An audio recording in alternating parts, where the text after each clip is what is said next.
This is South Florida Nightly News on NBC6 HD. All we want is some answers. That's all we want.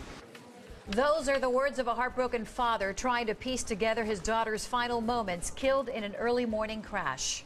Well, tonight, her family is accusing the Miccosukee Police Department of keeping information from them. Ari Alger joins us now live to explain why the tribe says they can keep accident investigations under wraps.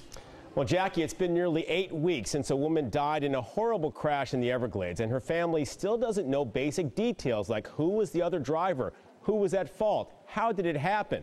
Most police departments would have supplied those answers by now, but this case is different because it pits issues of Native American sovereignty versus the public's right to know.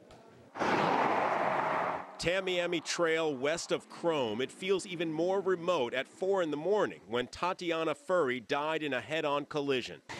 It's like someone is tearing your heart out. I think of her every day. I see her everywhere I go. I see her. I write her letters every day in my journal. Parents aren't supposed to outlive their kids. Tatiana was 31, devoted Gators fan, proud owner of TJ the Beagle. Any father would agree with me that the loss of a child is the worst thing that could ever happen to you. Furry was the only fatality in the crash on that morning of January 21st. The Miccosukee Police Department handled the investigation, even though the accident happened outside the tribe's land.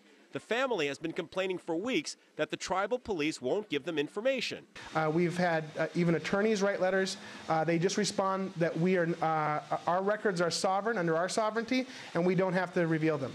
The sovereignty issue is what makes this so complicated. The Miami-Dade State Attorney's Office is trying through every legal avenue to get the accident reports from the Miccosukee Police Department. But the Miccosukees have refused to turn them over, saying they don't have to answer to state authorities. And it's not fair that here we are 8 weeks later and we don't have any details whatsoever to this crash. The family thinks the tribe is trying to cover up something by not revealing the name of the other driver, an allegation the tribe's attorney says is simply false. The Furries say they just want answers. Where is their conscience to know that a family is suffering and can't go and get closure?